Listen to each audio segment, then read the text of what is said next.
enigmatic character who both keeps to himself and makes a show of keeping to himself.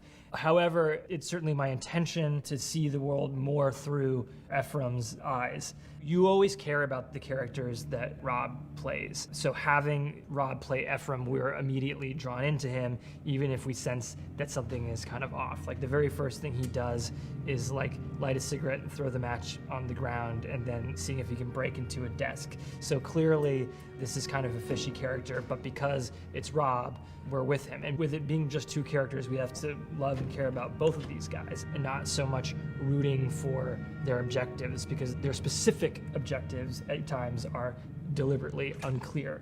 I think when I first read it, I was just thinking, but what is the tone? Because I mean, it sort of starts out incredibly serious and then it suddenly pivots, and I thought it was just hilarious and bizarre.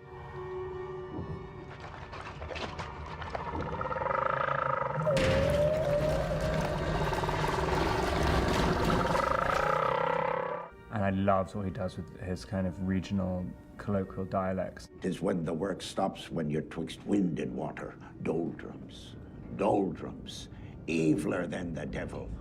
Boredom makes men to villains, and the water goes quick, lad. Vanished. I saw this one YouTube video of this little town in Maine where there were these accents which sort of sound like almost regional English accents, like West Country accents, but then mixed with really odd combination of dialects. And as soon as I heard that, I'm like, oh, that's absolutely fascinating. That kind of, there's a Maine accent which just sounds so bizarre.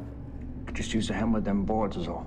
Very often I have the atmosphere of the film in my head before in a lighthouse. I think what's important for him and what he does and what's really exciting for me is that he wants to transport people. This time it felt like it could be more photographic, just add that extra layer or two just photographically to take you there. Black and white film stock has a look that you can't achieve any other way.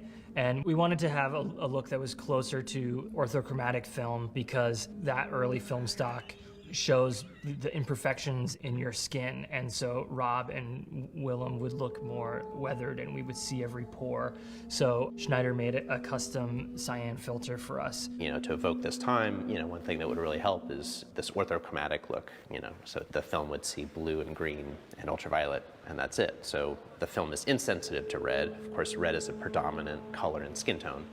So your skin tones get really dark, and any fluctuation would be very pronounced. Like blemishes, any little blood vessels, whatever, get really dark because those would be more red, therefore darker. So, and blue eyes kind of can get eerie, like Willem's eyes, if you really look, are actually light and very pronounced against the pupil. So the thing about the filter is that it had like kind of a mirrored front, so it kind of shines stuff back. So you always had to look out for this kind of projected rectangle on the set.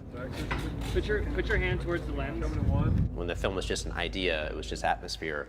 It was going to be 133, which is an aspect ratio he loves. Let's have you lean into shot and realize that she's Sorry, dead. hang on. I was sort of aware of this movie tone aspect ratio, and I said, well, what would really do it is if it was 119. And then he was surprisingly into it, so it just kind of became that. I had to give him at least an HD video tab, so have a modern camera. Action! Because aspect ratio, they had to mess around with the video tab for months because it was made for HD. So how do you squeeze it? And that took a month to figure out. Keep them steady, lad! Because I wanted to take it a little further photographically, I went to Panavision and, they had some lenses out. They said, oh, here's some Baltars. These were much cooler, just holding them up, which was good news because we wanted to pass a lot of blue light. And they're made in the 30s. The most beautiful portrait lenses I've ever seen. They have a shimmer, the highlights glow, the windows kind of glow. Anytime you have some backlight, it just has a little smoothness to it. The shot of the eye and the peephole, just like the way his skin, the luminosity that, because we're going for a hard orthochromatic look, like lots of micro contrast, sharp grain, it would just balance that out, add another, layer.